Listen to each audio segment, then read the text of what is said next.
अस्सलाम वालेकुम। नेक्स्ट हम क्वेश्चन नंबर 11 पे आ गए। क्वेश्चन नंबर 11 में है if A and B are integer not both of which are zero verify that GCD of A and B और GCD of negative A and B, GCD of A and negative, यानी कि negative numbers की भी GCD. देखिए हम GCD की definition, GCD negative numbers के भी होते हैं, मतलब जीसीडी ऑलवेज पॉजिटिव होता है, लेकिन नेगेटिव नंबर्स के भी तो जीसीडी होते हैं ना। तो यानी कि और नेगेटिव नंबर्स के को भी वही नंबर डिवाइड करते हैं जो पॉजिटिव नंबर को डिवाइड करते हैं। जैसे कि we know that divisor of n और minus n are the same for integer, अगर n बिलोंग करता है हमारे पास पॉजिटिव इंटीजर से, ठीक हो गया, नॉट अ पॉजिटिव इंटीजर से, ठीक हो गया। यानी कि ये शो करता है कि नेगेटिव नंबर्स के भी तो होते हैं ना, हमारे पास डिवाइजर्स भी होते हैं नेगेटिव नंबर्स के, और नेगेटिव नंबर के जीसीडी भी होते हैं, लेकिन जीसीडी ऑलवेज पॉजिटिव होता है, ठीक हो गया, पॉजिटिव में। ये तो जीसीडी की डेफिनेशन है। अब यहाँ पे हमने जीसीडी प्रूव करना है तो हमने उसकी डेफिनेशन फुलफिल करवानी है। उसकी डेफिनेशन क्या है कि अगर दो नंबर्स हैं हमारे पास, सपोज करें ए एंड बी, उनका जीसीडी हमने निकालना है। दो नंबर है हमारे पास, हमने उनका जीसीडी निकालना है। तो सपोज करें हमारे पास डी जीसीडी आ गया। पहले तो हमने ये डी जीसीडी किसी भी दो नंबर्स का जीसीडी शो करना है। देन हमने ये शो करना है कि अगर एक मतलब फिर ये होगा कि डी ए को भी डिवाइड करता है और डी बी को भी डिवाइड करता है। देन हमने जीसीडी हमारे पास होगा,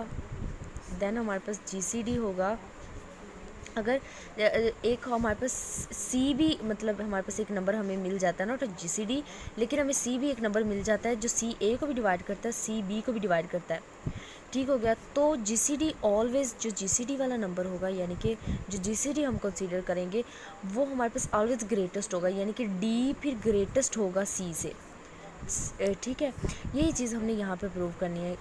अब सबसे पहले हमने कंसीडर कर लिया कि एक्स हमारे पास है वो किसी भी पेयर का, यानी कि नेगेटिव हो, नेगेटिव एक्स हो या नेगेटिव वाई हो या वाई हो, तो वो उनका एक्स को हमने जीसीडी कंसीडर किया और हमने कहा वाई और या नेगेटिव वाई, यानी कि वो दोनों को डिवाइड करता है, कोई भी पेयर हो। फिर नेक्स्ट हमने ये लिया सी एक अनदर कॉमन डिवाइजर लिया। फिर हमने कहा सी भी ए को डिवाइड करता है, नेगेटिव ए को भी डिवाइड करता है, बी को भी डिवाइड करता है, नेगेटिव बी को भी डिवाइड करता है। देन दिस मीन कि सी एक्स को भी डिवाइड करेगा। ऑब्वियसली ये भी डेफिनेशन में हमने थ्योरम में पढ़ा है कि जो सी होगा, यानी कि जो हमारे पास जीसीडी आएगा, यानी कि जो सी होगा सी डी को भी डिवाइड करेगा। ये डेफिनेशन है कि सी डी को डिवाइड कर, देन डी ग्रेटेस्ट होगा सी से, ठीक हो गया। ये चीज़ यहाँ पे हमने कहा सी डी को एक्स को भी डिवाइड करता है, then x is divisible by c, then it mean कि एक्स जो होगा वो ग्रेटेस्ट हमारे पास कॉमन डिवाइज़र होगा। कॉमन डिवाइज़र सी भी होगा, लेकिन एक्स हमारे पास ग्रेटेस्ट वाला कॉमन डिवाइज़र होगा, ठीक होगा। Then x is the GCD of any pair of, okay. ये हमने सिंपल शो करना था। ये एग्जांपल जस्ट ये शो करती है कि नेगेटिव नंबर्स के भी हमारे पास जीसीडी होते हैं और जीसीडी ऑलवेज पॉजिटिव होता है किसी भी नंबर का, ठीक हो गया। नेक्स्ट अब आगे हम prove that for a positive integer n and any integer a, GCD हमारे पास दो इंटीजर का GCD a and a plus n divide करता है एन को, यानी कि दो नंबर का जीसीडी एन को डिवाइड करता है, hence GCD of a plus one is equal to n one. First of all question को अंडरस्टैंड करना ज़्यादा ज़रूरी है। कहता है कि prove that for a positive integer, यानी कि एन भी एक पॉजिटिव इंटीजर है और एनी इंटीजर ए कोई भी इंटीजर है, ठीक हो गया। सबसे पहले हमें पता है जीसीडी की डेफिनेशन। अगर हमारे पास तीन जीसीडी की डेफिनेशन और फिर एक थ्योरम हमने पढ़ा है कि अगर ए बी सी हमारे पास तीन इंटीजर हो और ए जो है मतलब कोई एक इंटीजर बी को भी डिवाइड करता हो और सी को भी डिवाइड करता हो, तो वो जो ए है वो इनके लीनियर कम्बिनेशन को भी डिवाइड करेगा। ये चीज़ हमने पढ़ी है। अब यहाँ पे हम ये चूज़ करते हैं। हमने कहा कि जो है जीसीडी है, सपोज किया हमने इसका जीसीडी डी सपोज कर लिया, तो फिर डी ए को भी डिवाइड करेगा और डी ए प्लस एन को भी डिवाइड करिए। हमने सपोज किया कि जीसीडी इसका डी है। हमने शो क्या करना है कि जो डी है वो एन को भी डिवाइड करता है। हमने ये शो करना है कि डी एन को भी डिवाइड करता है, ये डी एन को भी डिवाइड करता है। उसके लिए हम सबसे पहले इसका जीसीडी कंसीडर किया। हमने कंसीडर किया कि हमारे पास कोई डी जीसीडी है, फिर डी ए को भी डिवाइड करता है, डी ए प्लस एन को भी डिवाइड करता है, ठीक हो गया। डी ए को भी डिवाइड करता है, डी ए प्लस एन को भी डिवाइड करता है, तो फिर डी इनके लीनियर कॉम्बिनेशन को भी डिवाइड करेगा। नेक्स्ट हमने शो किया कि इनका लीनियर कम्बिनेशन को डिवाइड बाय थ्योरम हमने बात की थी इनका लीनियर कम्बिनेशन। अब यहाँ पे जो है हमारे पास एक्स एंड वाई हैं, ठीक है। यहाँ सपोज कर ले वाई हमारे पास -1 है, एक्स हमारे पास 1 है, तो यहाँ पे हमारे पास 1 आ गया, यहाँ पे -1 आ गया, तो ये -a हो गया, ठीक हो गया। ये देखिए ना, ये a प्लस n और 1 प्लस -1 और बन गया हमारे पास ए, ठीक है। तो a plus n minus a, तो हमारे पास ये आ गया। तो ऑब्वियसली d इनके लीनियर कम्बिनेशन को डिवाइड करते हैं, ये सारा इनके लीनियर कम्बिनेशन में आ रहा था, तो d के डिवाइड में जब ये कट जाएगा तो n बच जाएगा, ठीक है। तो d n को भी डिवाइड करता है, यही चीज़ हमने शो करनी थी कि d n को भी डिवाइड करता है, तो हमने शो कर दिया। नेक्स्ट हम GCD d अब किसके इक्वल है, अब d हमारे पास इक्वल है हमने कंसीडर किया था, हमने शुरू में कंसीडर किया था कि GCD हमने कंसीडर किया था d के इक्वल, ठीक हो गया। अब d की जगह हमने GCD लिख दिया। अब GCD अगर ये हमने लिख दिया for all positive integer n, ठीक है, for all positive integer n। अब सपोज करें n हमारे पास 1 है, तो फिर d के पास क्या पॉसिबिलिटी, देखिए GCD अगर n 1 है तो यहाँ पे प्लस माइनस 1 आएगा।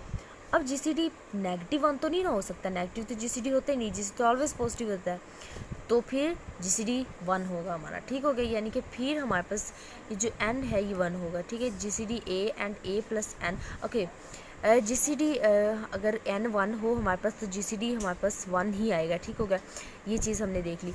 अब यहाँ पे अगर हम इसे वैसे जनरल देखें तो हमारे पास ये बनते ही ओड नंबर्स हैं। सपोज हमने किया कि a को हमने रख लिया, अब जनरल यहाँ तक तो प्रूफ हो गया ना, सिंपल। अगर हम एज ए MCQs के लिए देखें तो a की वैल्यू हम 3 रख लें या कोई भी नंबर रख लें, और b हमारे पास 4 रख लें, तो 3 इज इक्वल 3 हमने लिया और 3 + 4 7, तो इनके GCD 1 नहीं होगा, ठीक है। ये चीज़ कोई भी नंबर रख के देख लें, नेगेटिव नंबर पॉजिटिव नंबर वो तो सेम होता है, लेकिन वैसे कोई भी ओड इवन रख के देख लें। अगर हम a को इवन लेते हैं, हमने सपोज किया a हमारे पास 2 है और b को हमने फॉर ऑल इंटीजर लेना है ना, तो b को a + 1 हो, यानी कि अब हम b को सपोज करें b को भी 2 ले लें तो +1 हो गया यहाँ पे मतलब हमने इसको, ये हमारे पास b है, ठीक है, ये हमारे पास b है और ये हमारे पास वो हमने कोई भी 1 है, ये स्टेटमेंट्स के हिसाब से, ठीक हो गया। तो ये क्या बनेगा 2 and 3 which is equal to 1। तो यही चीज़ है कि यानी कि +1 में ऑलवेज़ यही हमारे पास आंसर आएगा कि GCD उनका 1 होगा, ठीक हो गया। अगर यहाँ पे ओड नंबर, अगर वैसे ही इवन ओड नंबर लें तो वैसे GCD 1 होता है, लेकिन अगर ये इवन नंबर लें तो +1 के साथ हमारे पास GCD 1, क्योंकि मतलब मतलब ना हर ओड के बाद एक इवन नंबर आता है। अब देखिए यहाँ पे अगर हम इसे इवन लें तो उसमें एक ऐड करें तो ओड बनता है, और एक कम करें तो भी ओड बनता है, तो GCD ऑलवेज 1 होगा, ठीक हो गया। ओके, नेक्स्ट क्वेश्चन नंबर 13 है। क्वेश्चन नंबर 13 भी इजी क्वेश्चन है। Given integer a and b, prove that the following. हम यहाँ पे a पार्ट प्रूव करेंगे, there exist integer x and, question की स्टेटमेंट को गौर से समझना होता है। There exist integer x and y, हमारे पास x and y integer exist करते हैं, for which c is equal to ax plus by, यानी कि एक लीनियर कम्बिनेशन c के इक्वल है। इफ़ एंड ओनली इफ़, यानी कि ये हमने कन्वर्ट स्टेटमेंट है, इसको लेके यूज़ करते हुए ये चीज़ प्रूव करनी है और इसको लेकर ये चीज़ प्रूव करनी है, ठीक हो गया। यहाँ पे सेकंड क्या है कि GCD हमारे पास 2 नंबर का GCD डिवाइड करता है c को, यानी कि 2 नंबर का GCD c को डिवाइड करता है, ओके। अब यहाँ पे अगर हम इसे लेके चलें c इज इक्वल टू हमारे पास ax प्लस by, तो और पहले तो हम इसको लिखेंगे एज इक्वेशन नंबर 1, देन हम लिखेंगे, सपोज करते हैं हमने GCD a एंड b का d सपोज कर लिया। अगर GCD d सपोज कर लिया, हमने सपोज किया कि GCD of a and b is equal to d, तो फिर d a को भी डिवाइड करता है, d b को भी डिवाइड करता है, d a को भी डिवाइड करता है, d b को भी डिवाइड करता है, ठीक हो गया। तो फिर हम यहाँ पे ये वाली चीज़ को बाय डिविजिबिलिटी हम ये नहीं लिख सकते कि a is equal to d some integer, हमने यहाँ पे यही लिखा d सम इंटीजर, यही चीज़ हमने लिखी। यहाँ पे l है, ये भी कोई इंटीजर है, ठीक हो गया, और यहाँ पे t हमारे पास कोई इंटीजर है। तो अगर हमारे पास ये अब यहाँ पे ये वैल्यूज़ अगर हम इस इक्वेशन में पुट करें, हमने क्या चीज़ प्रूव करनी है, हमने चीज़ ये प्रूव करनी है कि जो है हमने यहाँ पे इससे लिया है, इसे कंसीडर किया, हमने प्रूव ये करना है कि ये GCD a b, जो GCD of a and b है वो c को डिवाइड करता है, यानी कि अगर हम ये d हो तो d c को डिवाइड करता है, हमने ये प्रूव करना है। और अगर पहले देखिए हमें जो रिक्वायर होता है हमें वो लिख लेना चाहिए। अब यहाँ पे ये है कि d अगर GCD हमारे पास a एंड b है तो d c को डिवाइड करता है, ठीक है। अगर बाय डिविजिबिलिटी हम देखें इसे तो ये हमारे पास बनता है कि C is equal to D some integer यहाँ पे हमें चाहिए, ठीक है, ये चीज़ हमें चाहिए, ठीक होगा। अब इसको यूज़ करते हम ये चीज़ बनाएंगे। अब GCD हमारे पास 2 नंबर का हमने कहा कि D होता है, D A को डिवाइड करता है, D B को डिवाइड करता है। फिर बाय डिविजिबिलिटी हमने लिखा कि A is equal to D some integer and B is equal to D some integer, कोई भी इंटीजर ले लें, कोई भी एज आ कोई भी LT कोई भी चीज़ यूज़ कर सकते हैं। अब यहाँ पे हमने ये इक्वेशन में हमने यही प्रूव करना था यहाँ पे कि D जो है वो C को भी डिवाइड करता है, यानी कि C is equal to D some integer. तो यहाँ पे C तो है हमारे पास, यहाँ पे हमने D लेके आना, तो हम A की जगह अब यहाँ पे DT लगा देंगे और B की जगह भी DL वो इक्वेशन लगाएंगे। तो हम D को कॉमन ले लें, तो यहाँ पे ये हमारे पास सम इंटीजर्स कंसीडर कर लेंगे। ये चीज़ यही होती है ना कि C is equal to D some integer, ये हमारे पास कोई इंटीजर आ गया तो D C को भी डिवाइड करता है। यही चीज़ हमने प्रूव करनी थी। अब D किसके इक्वल हमने कंसीडर किया कि D GCD के इक्वल कंसीडर किया, तो ये D C को डिवाइड करता है। ओके, कन्वर्स अगर हम प्रूव करें तो कन्वर्स हम ये सपोज करें कि GCD of A and B C को भी डिवाइड करता है। तो ऑब्वियसली GCD वही बात कि GCD अगर ये हमारे पास D है तो D C को डिवाइड करता है, यहाँ पे ये शो करता है, तो शो हुआ। तो यहाँ पे अब हम इस पे बाय डिविजिबिलिटी, इस चीज़ पे हम डिविजिबिलिटी लगाने लगे हैं, ठीक होगा। हमने अब यहाँ पे क्या प्रूव करना है, हमें सबसे पहले रिक्वायर लिखने हैं। यहाँ पे हमने प्रूव करना है कि C is equal to AX plus BY, ठीक है, यानी कि C कोई भी नंबर्स हैं A के लीनियर कम्बिनेशन, मतलब C कोई भी 2 नंबर के A एंड B के लीनियर कम्बिनेशन के साथ लिखा जा सकता है, ठीक है, ये चीज़ हमने प्रूव करनी है। तो यहाँ पे हमने पहले तो C is equal to DF लिख लिया, हमने कोई भी मतलब C is equal to D और सम इंटीजर F सपोज कर लिया, ठीक हो गया। अब यहाँ पे नेक्स्ट हमने लिखा कि D अगर GCD है A एंड B का, तो हम ये भी कह सकते हैं कि वो हम उसको उस D को किसी लीनियर कम्बिनेशन में भी लिख सकते हैं। हमने यहाँ पे वो लीनियर कम्बिनेशन ये कंसीडर किया, ठीक हो गया। मीन्स कि हम ये यहाँ पे ये कि D जो GCD है वो लीनियर कम्बिनेशन में भी लिखा जा सकता है। ये भी हमने थ्योरम पढ़ा, थ्योरम की स्टेटमेंट है कि वो लीनियर कम्बिनेशन में, यहाँ पे हमने XY ने यूज़ किया, अदरवाइज ये बड़ी सिंपल बात लिखी हुई है जो हम पहले भी शुरू से करते आ रहे हैं कि AX प्लस BY को एक, यानी कि ये हमने नंबर 3 मतलब ये एक्सरसाइज से 2.3 से कि GCD की डेफिनेशन के सैंकिड थ्योरम था ये जो हमने पढ़ा था कि GCD can be written as linear combination of A and B, तो ये हमने लिख लिया लीनियर कम्बिनेशन।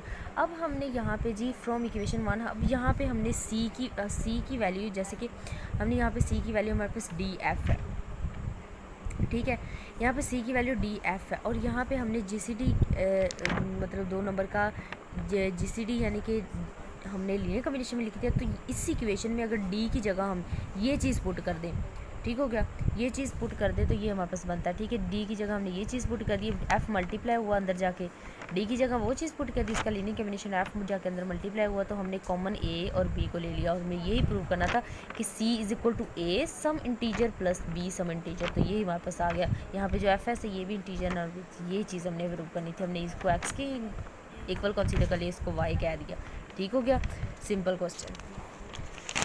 नेक्स्ट हमारे पास क्वेश्चन है, क्वेश्चन नंबर 8 है, prove that the sum of the square.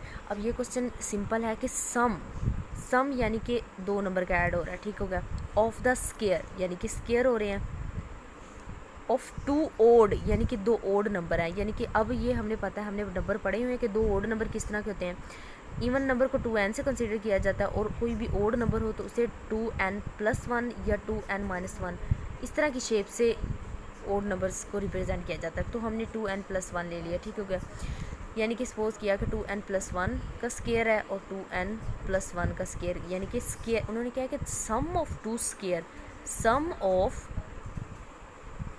2 square 2 odd integer, square of 2 odd integer can not be a perfect square, ये कह रहा है। तो यहाँ पे अगर हम A and B integer suppose कर लें और हमने ये शो करना है कि A एंड B का जो सम है ना, इंटीजर का सम है, वो does not equal to C square है। यहाँ पे A को भी हमने एक और इंटीजर कंसीडर कर लिया और B को भी एक और इंटीजर कंसीडर कर लिया। देन हम इसे ऐड करेंगे, A square plus B square हमारे पास आ जाएगा, इसका स्क्वायर ओपन करेंगे तो ये हमने शो करना है कि ये C स्क्वायर यानी कि परफेक्ट स्क्वायर नहीं बनता। यहाँ पे हमारे पास ये हमने एक अब यहाँ पे हम इसे बाय डिवीजन एल्गोरिदम करेंगे। डिवीजन एल्गोरिदम के अकॉर्डिंग हम देखेंगे, हमने इसे के इक्वल कंसीडर कर लिया, ठीक है। ये हमारे पास बन गया 4k+2, ठीक हो गया। अगर हम इसे कॉमन ले तो ये वैसे भी परफेक्ट स्केयर नहीं था, हमने इसे कह दिया कि ये चीज़ है, ठीक है, ये इवन है। If C exist it must be, हमने एक सी एग्जिस्ट करवाया कि सी मस्ट बी 2 ओमेगा है, ठीक हो गया। इसका स्केयर लेने यानी कि हमने ये चीज़ हम ले रहे हैं ना, b square is equal to C square, हमने सी खुद से एग्जिस्ट करवाया कि ये ऑब्वियसली सी अगर परफेक्ट स्केयर है तो वो कुछ इस तरह का होगा, तो हमने कहा कि जी सी हमारे पास ये है। फिर हमने इसका स्केयर लिया तो हमने कहा कि ये इसके है। भाई अब डिवीजन एल्गोरिदम देखें तो ऑब्वियसली हमारे पास ये होना चाहिए फिर कि ये इस चीज़ के इक्वल होना चाहिए। तो यहाँ पे ये चीज़ अब ए स्केयर प्लस बी स्केयर की होगी, यानी कि ये हमने ये शुरू से लेते आ रहे हैं कि A plus B square is equal to C square, यानी कि इन दोनों का स्केयर परफेक्ट स्केयर होना चाहिए। लेकिन यहाँ पे q and r are not unique, that's why they are not a perfect square, ठीक हो गया। दैन ए यानी कि दो जो अगर दो sum of means sum of square of 2 odd integer can not be a perfect square of A. Okay next question है, नेक्स्ट पार्ट है जिसमें ये तो एग्जैक्टली बहुत इजी क्वेश्चन है। The product of 4 consecutive integer, यानी कि कोई भी 4 कंसेक्टिव इंटीजर, सपोज करें हम जनरल बात करें तो हम ये ले रहे हैं 4 consecutive integer, is 1 less than the perfect square. अगर हम इसे देखें 24 है, ये 24 बनता है ना, तो that's not a perfect square, ये 1 लेस देन अ परफेक्ट स्केयर, यानी +1 करें तो ये परफेक्ट स्केयर आ जाएगा, ठीक हो गया। पर 1 लेस देन, अब ये चीज़ हम जर्नल प्रूव करें तो हमने इंटीजर ले n n+1 n+2 इस तरह हमने लेके सारों को इनको ऐड किया, मतलब सिंपल आगे जैसे ये चीज़ मैंने की है सिंपल नंबर्स के साथ इस तरह ये चीज़ शो करनी है, ठीक हो गया, लगी समझ। ये उसकी एग्जांपल पिछले क्वेश्चन की लिखी है कि अगर 2 ओड इंटीजर, अगर जर्नल एग्जांपल लेकर देखिए ना कि अगर 2 ओड इंटीजर हो तो उनका सम कभी भी परफेक्ट स्केयर नहीं होता। ये देखिए 10 आ गई, that's not a perfect square. Okay